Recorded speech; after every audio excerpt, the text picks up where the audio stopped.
Hello and welcome. This is Mr. Johnson and happy multiplication day.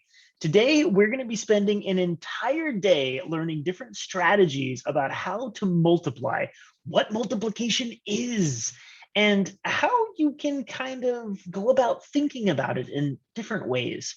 Our end goal is by the end of the year, we're going to master our multiplication. I mean, like have it memorized. So we got to start somewhere. Let's start here.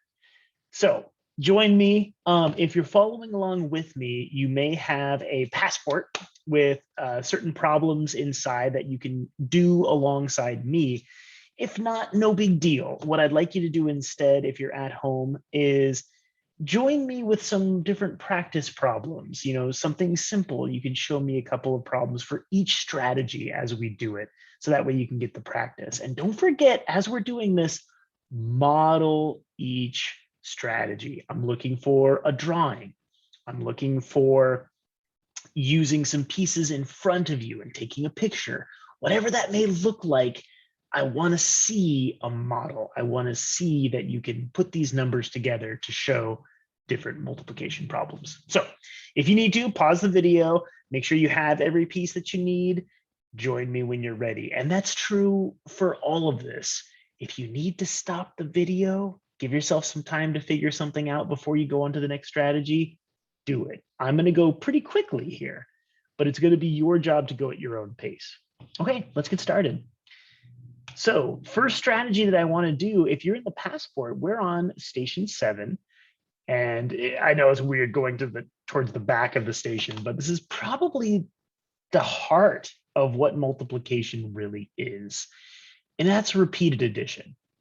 So what I want you to think about when you are doing repeated addition, when you're multiplying, is think 3 times 6 is the same thing as 6 plus 6 plus 6, or you can think of it like 3 6s.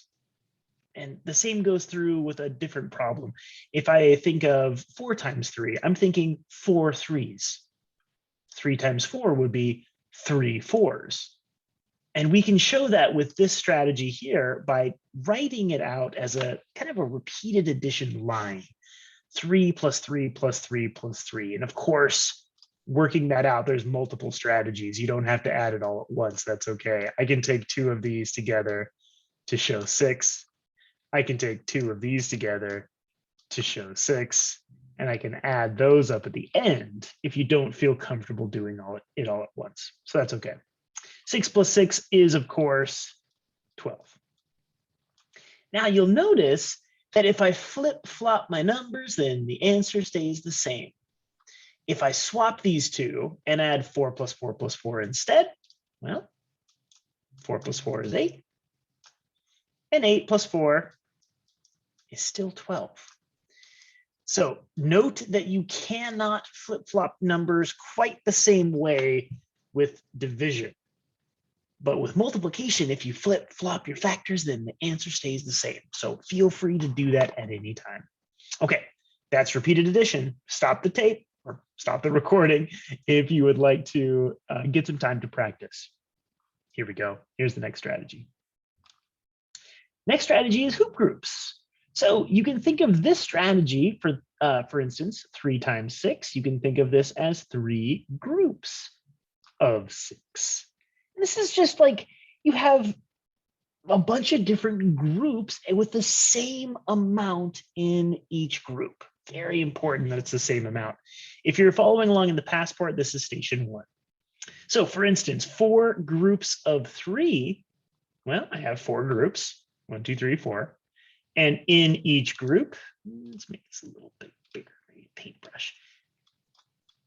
Nope, that's not gonna work. Let's try highlighter. There we go. So I've got 4 groups, and in each group, I've got 3 dots.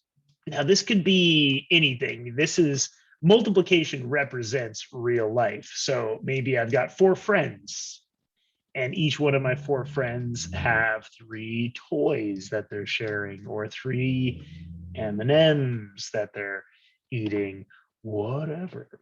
So either way, this is 4 groups of 3, and you can count up the dots to help you out.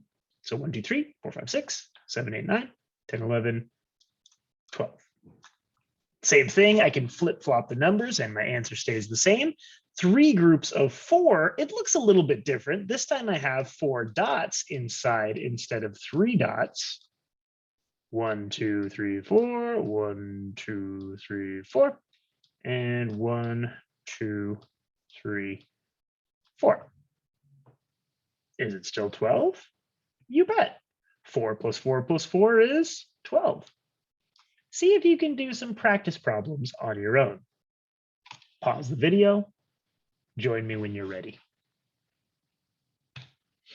Station 4. Oh, by the way, for station 2 and 3, if you're looking for the songs, Mr. Johnson has separate videos for every single one of those, and you can kind of follow along to see how that you can sing to skip count your multiples. Honestly, it's one of the easiest ways to memorize your multiples. Being able to skip count them to a song, very helpful. So go to Google Classroom, and in class resources, you'll find all of Mr. Johnson's multiplication songs. Click on it. You'll find one for every single one. So make sure you practice that song as often as you can. It's really going to help you out. That's station 2 and station 3. So we're going to skip ahead now to station 4. I invite you to pause the video, check the songs out, come back when you're ready. Station 4, we've got arrays. So an array, when you're thinking about an array for multiplication, think instead 3 times 6 would be 3 rows of 6. Let's take a look at what that means. So for instance, for 3 times 4, I have 1, 2, 3 rows, right? And each row has 1, 2, 3, 4 squares. Well, that's repeated addition. So 4 plus 4 plus 4 is 12. Or we could say I've got four rows of 3, and it looks a little different, but your answer is going to be the same. I've got 4 rows now, and then each row has 3 instead of 4. So 3 plus 3 plus 3 plus 3 is going to give you 12. Answer stays the same. So now here's the catch. When you're drawing these, Mr. Johnson, do I have to do them as perfect squares and rectangles? No. The answer is no, please don't. I'm not an artist. Please don't try to be one as well. You can if you want to, but keep it simple. So for instance, if I wanted to do 4 times 3 on my paper, and I wanted to do 4 rows of 3, lines would work. I've got 4 rows. Each row has 3. And I'm just going to fill them out nice and even with lines. Just make sure that it's nice and even. Make sure it's as much of a rectangle as you can, because that's what an array is. Equal rows. Pause the video if you need to practice. Feel free to rewind if you want to watch again. And let's go on to the next one. Okay, block model. So this is station 5 if you're following along. For this one, this is a strategy in Go Math. It's very, very similar to our station 1, our hoop groups. It's going to be very similar to this. It'll just look like blocks instead of hoops. So for this one, think 3 times 6 is the same as 3 blocks of 6. So for this one, 4 times 3, I've got 4 blocks. And then each block, you guessed it, is going to be 3. I like the repeated addition style. If you feel comfortable skip counting and just adding up the numbers, do it. I like just drawing in my numbers because I feel pretty comfortable skip counting by the numbers. But if you don't, that's okay. If you draw the dots, please do what feels comfortable for you until you get it mastered. You'll get there. So 4 blocks of 3. 3 plus 3 plus 3 plus 3 would give you 12. Flip-flop your numbers, your answer stays the same. 3 blocks of 4 would be 4 plus 4 plus 4. And again, if you want to draw the dots instead, totally fine. So for this one, I do expect you to actually draw out the blocks in the space that you have provided. Show this model to me. It's important that you know at least how to do it because you're gonna see it in your Go Math books. So block model. Pause the video if you want to practice. Let's go on to the next one. So number line, this is probably one of my favorite ones. For this one, think of 3 times 6 as 3 jumps of 6. So you're still doing repeated addition, but this time you're going to make some jumps for it. So let's kind of see how this looks. Let's take a look at 4 times 3. We know by now the answer is going to be 12. Let's see how it's going to get there. Well, I'm going to make 4 jumps, and each jump is going to be a jump of 3. So here's what I do is I start on my 0 and I count up to 3. 1, 2, 3. Okay, so I'm going to make a jump going from 0 to 3. That's 1 jump. Let's keep going. So 1, 2, 3. Okay, I'm going to stop at 6. Make another jump going to 6. That's 2 jumps. Great. Let's keep going. 1, 2, 3. I'm going to stop at 9. Make another jump. There we go. And 1, 2, 3. Here's my 4th jump, and I will end on 12. So my answer must be 12. That's how we get it for number lines. Let's go ahead and check what 3 times 4 would look like. Let me just erase this really quick. Let's go ahead and erase all this for now so I can reuse it. Oh, actually, nope. Here's what I'm going to do, Mr. Johnson. Why don't I just make a new number line? Oh, that's brilliant. All right, let's go ahead and do 3 times 4 instead. This time I'll use a different color though. All right, this time I'm going to make 3 jumps, but the jumps are going to be a little bit bigger. They're going to be jumps of 4 instead. So this time I'm going to go 1, 2, 3, 4. I'm going to jump to 4. Boom, 1 jump. I'm going to jump again. 2, 3, 4. Okay, I'm going to jump to 8. Notice how I'm counting as I'm doing it. That's going to help me remember, okay, this is my perfect jump. Don't make them a sloppy jump. Don't start drawing before you know where you're supposed to end up. So 1, 2, 3, 4. I know I'm going to end on 12. Okay, here we go. There you go. And that is 2 and 3 jumps. So answer stays the same. My answer should be 12. Pause the video if you would like to stop and practice on your own in your Passport. Otherwise, let's go on to the next one. Okay, the multiplication table. This is a very helpful tool. Obviously, you wouldn't be able to use it on a test of any sort, but it's like a calculator. It's very helpful to use. So here's how it works. Let's switch to green for 4 times 3. We know our answer is 12. We've done this one by this point that we should be pretty familiar with it. But here's how you would use a multiplication table. First things first, the first number is going to represent one of the numbers in this column. You have 4 here, so I'm going to go ahead and put my finger on the 4 over here. Now, if you're actually doing this in person, I really do want you to put one finger on your 4, like get it on there. Your other finger is going to go at the top row. And this top row over here is going to represent your other factor. So for this one, it's 3. So I'm going to put one finger on 3. Now, here's the deal. I want you, while you have both fingers up on these numbers, I want you to slide one of them until it's directly underneath the other. And that number that you'll be pointing at will be your product, will be your answer. Let me show you what that means. So I slide my left finger until I am underneath this column, like that. And as I slide my finger under, you'll notice that my answer is 12.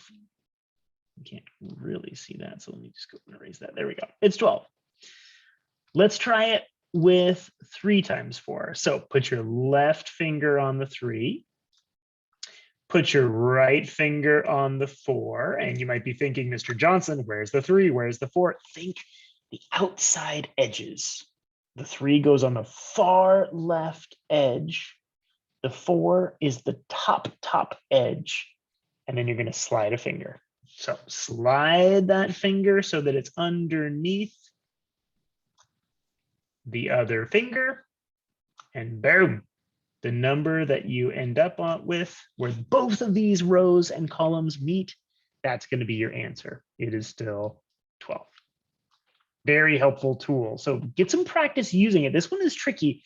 As a tip, I know a lot of scholars kind of do this where they start going diagonally, or maybe they're not as clear and concise about where they're supposed to end up with their fingers. Remember, one finger, have it just stay put.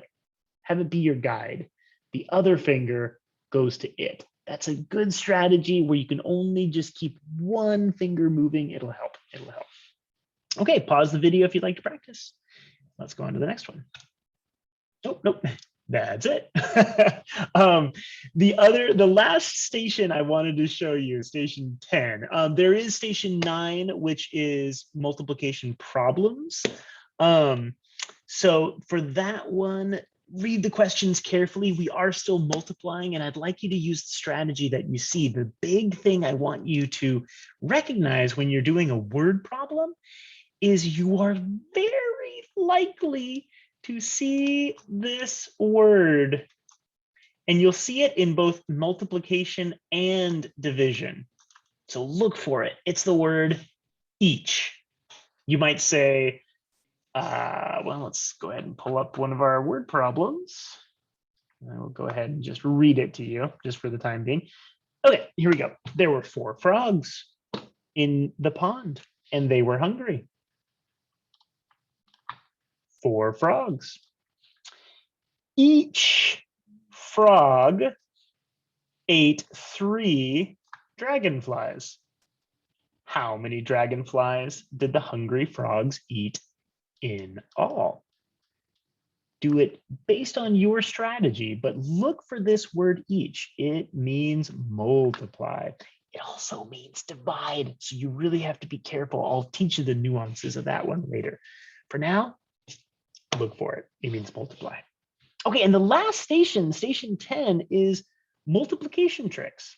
So for this one, I have a special video for you to watch. It's by Maya, one of our scholars here. It's not really the same Maya, but it is here in Google Classroom, and it's called Multiplication Trick 9s. So there's a special multiplication trick video that I'd like you to watch, and I'd like you to practice. It takes a little bit of dexterity to do it, but it is such a cool trick. You have a calculator right here to help you master your 9s. Watch the video, get some practice. Okay, scholars, that's it. Again, hopefully, as you went through this whole process, you paused the video to get the practice that you needed. Feel free to watch the video a couple of times just to make sure. And as always, think you can, work hard, and get smarter. Have a great day.